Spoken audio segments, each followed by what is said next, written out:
everyone, Happy New Year's. I hope you all spent a lovely winter holiday with family and friends nearby. I'm really curious to know all of your resolutions, so feel free to comment those down below.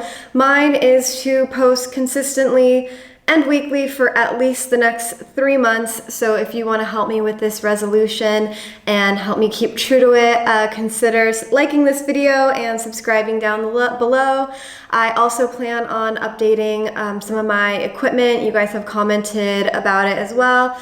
And so hopefully I'll just be able to give you guys even higher quality content in the future. In this video, I'm going to be talking about the best things that were released in 2021. Because of my job as an apprentice perfumer at Givaudan, I'm super lucky in that I get to smell pretty much every new release.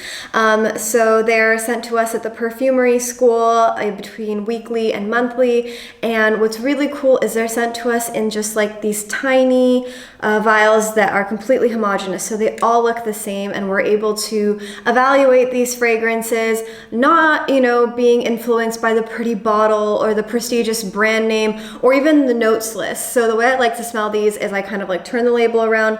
I smell them all. I don't even look at gender at first when I'm smelling them, and I just kind of like note down which of these fragrances had something interesting about them, which of these fragrances I love. And so at the end of the year, I have like a little notebook compiled of what my favorite fragrance releases were for that year. And now I'm gonna share with you guys my favorite men's fragrance releases of 2021, the fragrances I just thought were the most interesting. And this will be a mix of designer and niche because that's what's presented to us. Number 5 on this list is Tobacolor by Dior Perfumes. This is part of their private collection.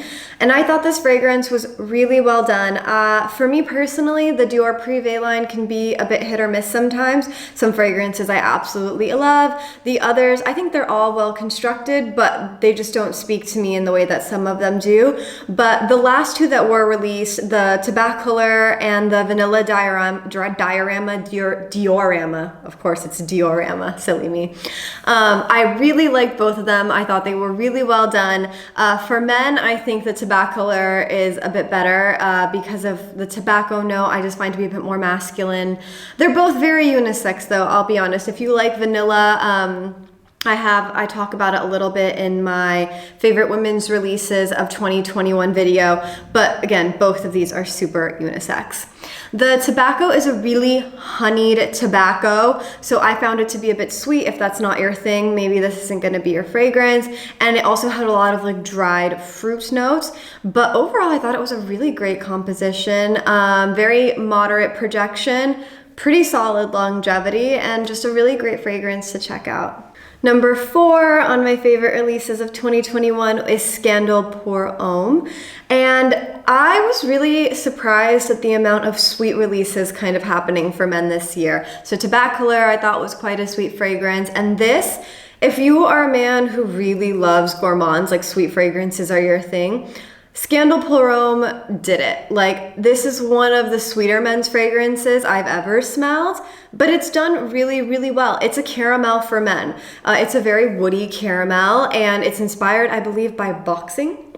So I don't necessarily know the connection here, but it's a really well done men's sweet scent. And it's interesting just because, again, like I haven't seen so much of that in these categories.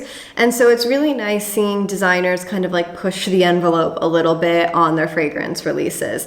But yeah, really great scent to check out if you like sweeter fragrances. And with all the Jean Paul Gaultiers, I feel like on me, they always have like very good longevity and very good projection. Number 3 is Chanel's Paris-Edimbourg. And I really loved this fragrance. It's incredibly elegant. It's very different from the first two on this list, which were more of like a spicy sweet or sweet gourmand. This is really a much more refined scent, I'll just say it. It's this woody, aromatic, aquatic scent. You have notes of juniper and cedar, vetiver, lavender, and it is traditional, but it's not old-fashioned at all. I don't know exactly how they took this kind of traditional structure. I think maybe it's this aquatic kind of like marine air inspired accord, but it keeps it from being a bit stuffy or smelling a bit too vintage. Like, it really feels like a modern release with a classic fragrance structure. And to me, this is such a perfect office fragrance. It could also something about it feels not like vacation, but like if you were gonna go like out for a forest walk, you know, like that type of vacation. It's not beaches and palm trees and coconut cocktails. It's just kind of like this refreshing, peaceful scent. It's the fragrance equivalent of being in nature almost. It's a really, really cool scent, and I think it's worth checking out.